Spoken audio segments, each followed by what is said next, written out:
What's going on, you guys? So it's been about a month roughly now since the release of the iPhone 13 models. About a month ago, I unboxed two of the iPhone models, the iPhone 13 regular model and the iPhone 13 Pro Max model. So I unboxed a 128GB version of the Pro Max model, which was in gold, but I've got with me right here a graphite 256GB version, which I went and replaced the gold 128GB version with. The reason why I did that was so I could exploit the Prores video function that's coming to the iPhone 13 Pros. So it's supposed to come with iOS 15.1. If you're an Apple beta tester, then you probably already tried out Prores video, because I've seen some people already try it out. I've seen how it looks. My honest opinion is I don't know how functional it's going to be for a lot of people.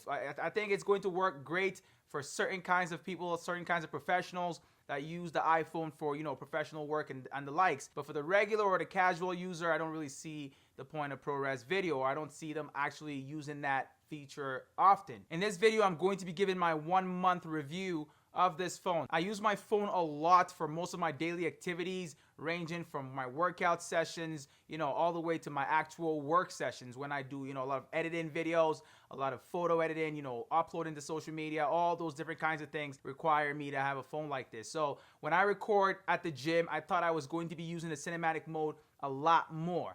When I first tried it out, when it first came out, it was a lot of hype, it was all that. But for me, using the regular video camera on the phone is enough. And I don't know about you guys, unless you're willing to use up the entire storage space on your phone, then you might not want to even use ProRes. Like I said, unless you're a professional, then you probably do not need this feature right here. Now, don't get me wrong, I'm not saying that it's a bad feature to have on the iPhone 13. In fact, I'm hoping that it gets better next year. So it explains why there's multiple versions of storage options. So that's why it goes up all the way up to 1 terabyte of storage for the Pro models. Because if you decide to use ProRes video format, then 1 minute is going to take up 6 gigabytes of your storage data. So I've got 256GB on this graphite edition right here. But the thing is, I don't even have access to all of that storage. Some of that storage is already taken over by system software as well as apps, all the different things that you need for the phone to actually operate. Right now, after using the phone for about a month, I have about 200GB of storage, just sitting there, and I've used up about 50GB. But I'm the kind of person that wouldn't store a lot of stuff on a phone. So if you tend to store a lot of photos, a lot of videos, a lot of different files and all that different stuff on your phone's storage, then you might want to opt for a larger storage configuration of the iPhone 13 Pro or Pro Max. One of the biggest things I've loved about it over the last month is the large screen. So I had the iPhone XS Max before this phone. If you know me, then you know I'm a huge fan of large screens. I'm talking mobiles, laptops, whatever it is. I love large screens. TVs, doesn't matter what it is. The larger, the better for me. That's just the way I roll. But basically, this has been a huge upgrade from the iPhone XS Max with its 6.5-inch screen. Another feature of the display that I've enjoyed over this 1 month period is the adaptive refresh rate. So Pro Motion, that was just released with the new Pro Max models or the Pro models this year. So the iPhone models from this year are the only ones with adaptive refresh rate. So between 10 to 120 hertz is what your phone can go between, your phone screen. So it adapts on the fly, depending on what you need it for. If you're playing a high performance game that requires a high refresh rate on your iPhone 13 Pro Max, then be rest assured that it's going to automatically adapt on the fly. It's going to go up to 120 hertz or whatever is needed at that point in time. And it'll go down whenever you're not using the screen as much. So it'll save battery power. And that brings me to my favorite feature that I've enjoyed over this 1 month period, the battery life. Like I said earlier, I upgraded from the iPhone XS Max. And I'm not saying it's a bad phone by any means at all. But let me be honest with you guys, when it comes to the battery life, this kills it. It blows it right out the water. The battery health on that phone is 90%, but I didn't expect it to, not last for more than 4 hours of use, 5 hours of use. It's not the best battery life is what I'm saying, especially if you use your phone heavily throughout the day. And I do use my phone heavily throughout the day. So for example, I'll use the iPhone 13 Pro Max to listen to music during my gym sessions off of Spotify. And that's at least a 1 hour session. That's the minimum right there. And I'm listening to music throughout the entire session. I'm also surfing the web throughout that session, doing a bunch of different things that I didn't or couldn't get to doing throughout the day. Another thing that I use the iPhone for throughout the day is my work. So I'm always sending files using AirDrop between my, phone and my laptop, which is also a Mac, where I do most of my editing. And just a side note here, I'm going to be doing an unboxing of the new MacBook Pros that were just released in the last Apple event, Unleashed. I don't know if you guys saw that event, but if you did or didn't see it and are excited to see how these new MacBooks operate, then make sure to stay tuned. Make sure to hit that subscribe button at the bottom of the screen right now and stay tuned. So next week, we'll be having fun with that content. Some other things that I use my iPhone 13 Pro Max for include watching 4K videos, taking business calls, reading my emails, typing up text, documents, calling, talking to family, as well as a lot of things that are highly demanding of the battery. Although the battery life has made the iPhone a little bit heavier, but to be honest, I don't notice it. The way I use the iPhone, I prefer larger phones, heavier phones. I don't know. For me, it just feels like I have more substance to work with. And it's just how it is. That's just me. That's just me personally. Basically, what I'm saying is that the addition of the new battery, which weighs a little bit more, is definitely a step in the right direction. The way I charge my phone now, I charge it maybe once a day, and this is with heavy use. Most times, I don't even charge it at all throughout the entire day. I charge it the following day. Even on days when I use it heavier than usual, it still makes it throughout the day. I'm telling you guys right now, the battery life is the biggest thing for me right now. The last thing I'll talk about really quickly here is the camera system. The camera system is great as well. Like I said, I've talked about this a little bit already at the beginning of the video, but I'll just talk about a few more things right quickly. If you didn't already know, 4K ProRes video shooting is only limited to the 256 gigabyte iteration, the 512 and the 1 terabyte configurations of the iPhone 13 Pros. So the Pro Max that I've got right here is the first entry level to being able to use 4K ProRes. So if you have the 128 gigabyte version, then you're only going to be able to shoot 1080p ProRes video. That's not a big deal at all, at least in my opinion. ProRes video is still very new. The majority of people do not have access to this feature yet because it requires that you have iOS 15.1 installed.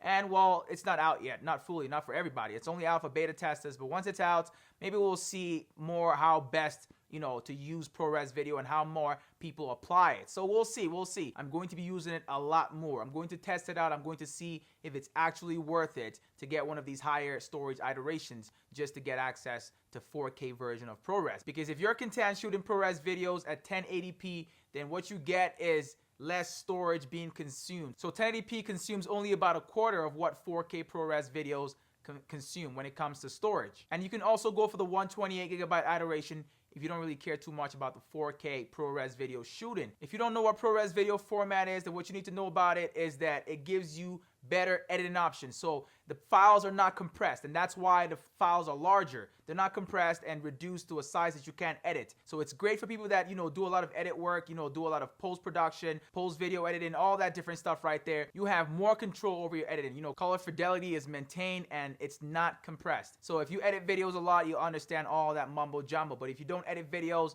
you don't really care about all that. So the 4K camera on the phones themselves are just good enough. I've been taking a lot of photos with the camera using portrait mode, all kinds of modes. I'm in love with the camera system on this phone. And honestly, I can't wait to see what the Google Pixel 6 Pro is going to look like. So that was just released last week and it's shipping out next week. So I hope when I get my hands on it, I can properly compare the camera system to the iPhone 13 I've got right here. But that's by the way. It's great, but it was also great on the iPhone 12 Pro Max and the 11 Pro Max. The XS Max, which I had prior to this 13 Pro Max, also had a pretty good camera. So the camera system, in my opinion, is not, that crazy. Yes, there's new camera modes, there's new added features that you can use with it and all that, but it's not worth the upgrade. If you have a 12 Pro Max or you have an 11 Pro Max, I wouldn't say go crazy and upgrade your phone just based on that camera. Unless you want to, then, you can go ahead and do that, man. If you have the money, do it. But these things are not cheap. I'll tell you that right now. Finally, for A15 Bionic, which is the chip inside of this phone, which powers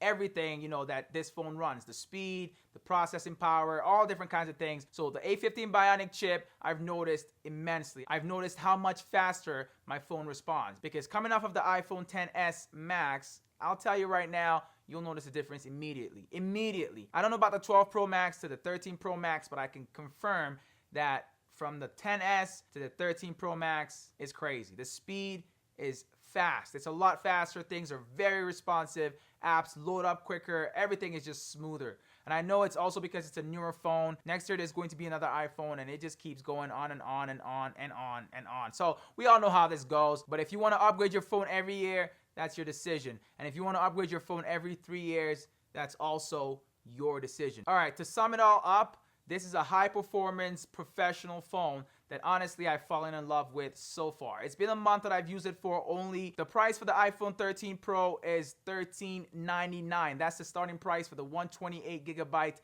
version. I'm talking Canadian dollars, by the way, but for this, the iPhone 13 Pro Max 128GB version is going for $1549 Canadian dollars. That's the starting price. Like I said, 128 gigabytes. The 256, which I've got right here, cost about $1773 after taxes. So it's quite pricey. Like I said, these phones are not cheap. So unless you're going to be using it for a lot of professional work or going to be doing all kinds of crazy things with it, then I think it might suffice to go for the regular iPhone 13 or the 13 mini if you're looking for something more on the budget end. As for me, to sum it all up, there's 3 major features that I've enjoyed on this phone throughout the 1 month's time I've had it. So the first feature is in the display. The second one is in the battery life. And the final one is in the camera.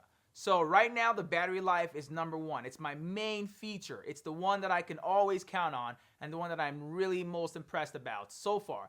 But we're going to have to see down the line how the camera works because, like I said, there's no ProRes video yet. So when that becomes more widespread, maybe the camera will become more of a better feature for me to use. And for the ProMotion display, I love the adaptive refresh rate technology, but I can't really see how well it works when there's not a lot of apps that support it yet. So a lot of third-party apps do not currently support adaptive refresh rate, so I can't really put that to the test. Most importantly, I can't wait to test out some high refresh rate gameplay on the iPhone's new display. But until then, those are kind of half-baked, so I can't really test out the display all the way, and I can't test out the camera all the way. But the battery life, though, on the other hand, after a month, I love it. I love it, guys. So if you're looking for something with a way better battery life than what you currently have, then you should probably consider, going for something like this. And it's not just this particular iPhone 13 Pro Max that received a battery upgrade. So every single iPhone 13 across the board received an upgrade from the previous 12 models. So the battery is supposed to be one of the biggest upgrades